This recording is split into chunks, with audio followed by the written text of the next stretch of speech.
मामा भी मेरे साथ मौजूद हैं, आए इनसे भी इनके एहसास पूछते हैं। पहले मैं सलमान जो मेरे एंकर हैं, मैं सबसे पहले उनसे पूछना चाहूँगी कि वो कैसा फील कर रहे हैं, क्योंकि मैं मशहूर हो गई हूँ अब, तो वो मेरे साथ बैठकर कैसा फील कर रहे हैं। आए। मैं बहुत प्राउड फील कर रहा हूँ और एक वीडियो से इतना फेमस होता है, मैंने कोई शायद ज़िंदगी में 2-4 लोगों को देखा होगा और मुझे बड़ी खुशी हुई है कि मैं आपके साथ, आपकी वालदा शमीम साहिबा, उनसे मुलाकात हुई, आपकी बड़ी बहन सहरिश। आप जितना आपने मुझे उनके बारे में बताना है उससे ज़्यादा मैं उन्हें जानता हूँ, लेकिन मुझे सच्ची सच्ची बताएं कि ये लोग आपसे कितने तंग हैं। जी बात तंग करने की, तो तंग मैं जैसे इनको तंग कर रही हूँ सोशल मीडिया को, मैं वैसे अपने घर में भी लोगों को तंग करती हूँ। ये कोई अनोखी बात नहीं है। मैंने स्कूल टीचर्स को तंग किया, ट्यूशन में ट्यूशन टीचर को तंग किया, घर में घर को तंग किया, जहाँ मैं गई। यानी इसको तंग करना नहीं कहते। मैं लोगों को अपनी तरफ मैं चाहती हूँ कि लोग मुझे देखकर खुश हों, मेरी बातों से खुश हों।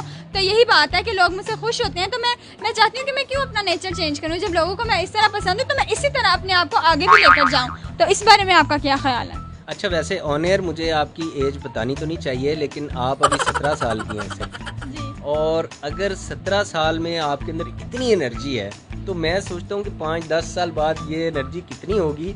और आपके जो फ्यूचर हस्बैंड होंगे वो बेचारे, उनके ऊपर आज ही मुझे तरस आ रहा है। तो कोई ऐसा तो नहीं, कोई पसंद तो नहीं है, कोई फैमिली में ऐसी कमिटमेंट तो नहीं है?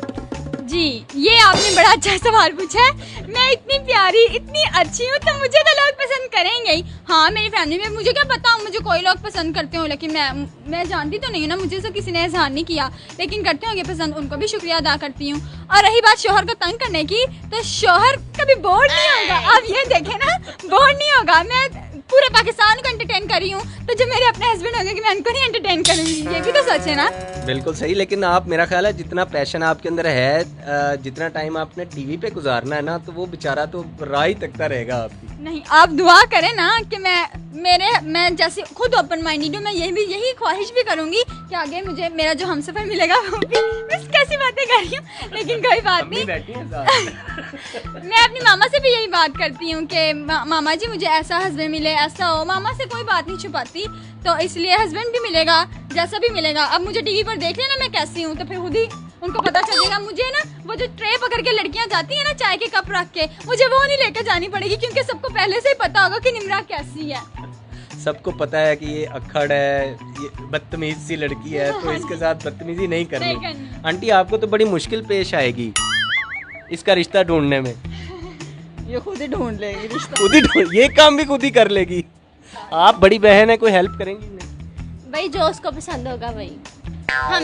हमें मम्मा ने कहा है, अगर तुम लोगों को जो पसंद है तुम मुझे बता देना, अगर वो तुम लोगों के लिए वैलिड होगा, तुम लोगों के लिए अच्छा होगा, हमें कोई मसला नहीं। अच्छा, ये बताएं हमें निम्रा के, हाँ क्योंकि एंकर मैं हूँ तो मैं किसी को मौका नहीं देना चाहती, क्योंकि मुझे कैमरे पर आने का शौक है। ये वही लोग हैं जो रोज आते हैं कैमरे पर, मुझे कभी कभी मौका मिलता है। खैर से अब तो मुझे लगातार मौका मिल रहा है, ये शौक खत्म होना चाहिए, लेकिन शौक है, शौक का कोई मोल नहीं होता, और जो मेरा शौक है वो कभी ना खत्म होने वाला है। तो इसीलिए मैं इनसे माइक छीन के। अच्छा, मैं सवाल तो पूछ सकता हूँ? हाँ, आप पूछ सकते हैं, सवाल पूछने के लिए बिठाया है। अच्छा, ये बताएं कि आपकी जो फ्रेंड्स हैं वो भी इसी तरह टर बोलती हैं या खामोश तबा है? मैं आपको एक बात बताऊं, मेरी फ्रेंड्स बिल्कुल मुझसे ऑपोजिट हैं। मैं जैसी यहाँ हूँ वैसी स्कूल में थी, वैसी टीचर्स के सामने थी, सबके सामने वैसी थी। लेकिन मेरी फ्रेंड्स जो है वो बिल्कुल भी ऐसी नहीं है। वो लोग टीचर के सामने शरीफ बन के फिरती हैं, लेकिन जैसे ही ब्रेक होनी, वही निम्रा ये करो, निम्रा वो करो, सब। यानी मेरी दोस्त हैं, खुद को टीचर के सामने अच्छा बनाती हैं, लेकिन वैसे वो है नहीं। मैं ब्रेक में पता क्या करती, 2 लड़कियाँ अगर इकट्ठी चली है ना, तो मैं और मेरी एक फ्रेंड है माहम, तो ना हम लोग ना आपस में उनका दुपट्टा बांध देते थे, और ना आपस में उनको पीछे से हिला के भाग जाते थे। बातें करें, तुमने मुझे ये देखा, तुमने ये किया, तुमने वो किया, उनका पीछे से दुपट्टा बांध के भाग जाने, शरारतें करते रहना। वहाँ पर मैं आपको अपनी एक और हॉबी बताऊंगी कि ना, वहाँ पर मैं स्कूल में ना, जब मैं 6th स्टैंडर्ड में थी ना, तो वहाँ पर ना जब हम रेगुलर एक कोक की बोतल होती है, जब हम वो लोग पी लेते हैं ना, तो वो लोग आप कहीं भी पीने वाले पीकर वहीं छोड़ देते हैं खाली बोतल। तो ना अगर हम वो पकड़ के कैंटीन वालों को देना, तो हमें 5 रुपए मिलते हैं। मेरे स्कूल का ये हिसाब था कि वहाँ से 5 रुपए मिलते थे। मैं, मेरी दोस्तों ने सबने इकट्ठे होना, हम सबने मिलकर बोतल से इकट्ठी करनी और जाके कैंटीन वालों को देना, मुझे 50 रुपए मिल जाते थे। आपको इतना पता है, वो बोतलें देकर मैं हमेशा हमेशा से ही ये इतनी भी शरारती बताएं कि हूँ। वो बोतलों के अंदर जो थोड़ा थोड़ा ड्रिंक बाकी होता था वो भी आप पीती होती थी, सच्ची सच्ची बता नहीं, रहे हो। मैं आप सच बातें कर हाँ रही मैं हो। सच बातें कर रही हूँ। मैं सच ये बता दिया तो इसमें क्या है। मैं आपको बताऊँ, इतने अमीर नहीं कोई होता, ठीक है ना। वो एक घूंट भी नहीं छोड़ते थे, इतने वो तेज होते थे। वो पूरी बोतल फिनिश करके उल्टा उसको लेकर उल्टा रख के जाते थे, रख के नुचड़ के खत्म हो, खाली बोतल ही निमरा देख कर आए।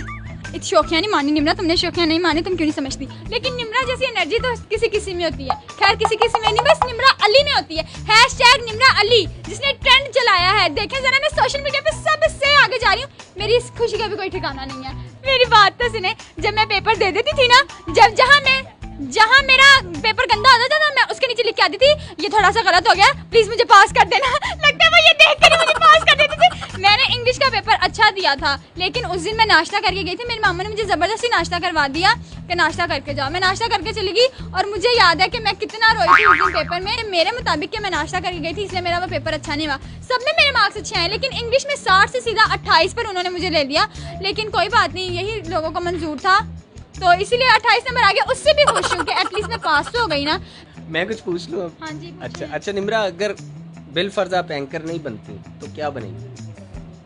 एंकर ही मैंने बनना है, कोई और चीज़ का सवाल ही नहीं पैदा होता। क्योंकि मेरी ये अब की ख्वाहिश नहीं है, मेरी ये बहुत देर की ख्वाहिश है। ख्वाहिश ये भी थी कि मैं एक्टर बनूं, इनकी तरह यहाँ जाऊं, इनकी तरह बाहर के मुल्कों में जाऊं, ऐसे फोटो सेशन करवाऊं, ऐसे करवाऊं, ऐसे मैं दरवाजे के साथ खुद ही लटक के ऐसे तस्वीरें खिंचवाती थी, खुद ही अपना सब कुछ करती रहती थी कि मुझे कैमरे में आने का शौक है। स्टेटस पे लगाए, लोगों ने तारीफ की। अब देखें कि अब ये ऑन सबके सामने आ रहा है तो सब मेरी तारीफ कर रहे हैं। आप खुद ही सोच सकते हैं कि अगर आपको ये मौका मिले, आपको इतना फेम हासिल मिले, तो आपको कितनी खुशी होगी। तो आप मेरी खुशी का खुद ब खुद अंदाज़ा लगा सकते हैं। मेरा यंग जनरेशन के लिए यही पैगाम है कि ज़्यादा से ज़्यादा खुद को आगे बढ़ाएं। ये जो आजकल के लड़के लड़कियां होते हैं वो टिकटॉक वगैरह पर आ रहे हैं, ये भी हमारे लिए एक खुशी की बात है, क्योंकि वो उनके अंदर टैलेंट है, वो लोगों को दिखा रहे हैं। तो जिसके पास टैलेंट है वो दिखाए, जो आना चाहता है वो आए, खुद को छुपाए नहीं, जैसे मैंने नहीं छुपाया। मेरी मामा को लगता था कि मेरे अंदर टैलेंट है, तो उन्होंने देखे ना मुझे कैमरे पर आने का मौका दिया। तो अगर आपके अंदर भी टैलेंट है तो आप भी आए, यंग जनरेशन पढ़ाई भी करें। अब फर्स्टली सबसे पहले तो आप अपने पेरेंट्स की बात मानें, क्योंकि उन्होंने जितना टाइम आप पर लगाया है, तो मैं चाहती हूँ कि आप भी उनको दें। हर वालिदैन की ख्वाहिश होती है कि वो उनके बच्चे उनका नाम रोशन करें। तो सबसे पहले तो पेरेंट्स की बात माने, वो जो कहें वो करें। पता है मेरे पापा कहीं भी जाते थे ना, वो कहते थे, वो मुझसे हर मशवरा लेते थे, कहते थे कि मैं हदायतकार हूँ, डायरेक्टर हूँ। निमरा जो बोलेगी मैं वो करूँगा। निमरा ने ना कह दिया तो ना, निमरा ने हाँ किया तो हाँ। उन्होंने मुझे लाड प्यार में बिगाड़ा हुआ था, अभी भी बिगड़ी हुई हूँ, इसमें क्या है। तो हाँ, अब इनको भी आपके सामने कह नहीं सकते कि आप बिगड़ी हुई हैं। दूसरा ये निमरा कि मेरा तो दिल कर रहा है, सच्ची बात है, कि मैं काम छोड़ के रिटायर हो जाऊं और लम्हा न्यूज़ के प्लेटफॉर्म पे आपको मौका दूं, क्योंकि जितनी एनर्जी आपके अंदर है वो मैं तो दोबारा भी पैदा हो जाऊं तो इतनी नहीं आ सकती। ये एनर्जी की बात कर रहे हैं ना, जब मुझे इतना लोगों ने पसंद किया है और लोग मुझे बुला रहे हैं, तो मैं भी चाहती हूँ कि मैं लोगों को उसी तरह का रिस्पांस दूँ जिसके वो हकदार हैं। जिस तरह से उन लोगों ने मुझे पसंद किया, मैं लोगों को उसी तरह खुद को दिखाऊं, जैसी मैं हूँ मैं वैसी आऊँ। तो मैं सबका शुक्रगुजार करना चाहती हूँ। इसीलिए आपने स्टार्ट ही इससे किया कि हम तो भैया जैसे हैं वैसे रहें। जी, मुझे जिस तरह लोगों ने पसंद किया मैं वैसे हूँ। मैं अपने लिए ये गाना मैं यही गाना चाहूँगी, हम तो भैया जैसे हैं वैसे ही रहेंगे। Thank you so much Nimra. मैं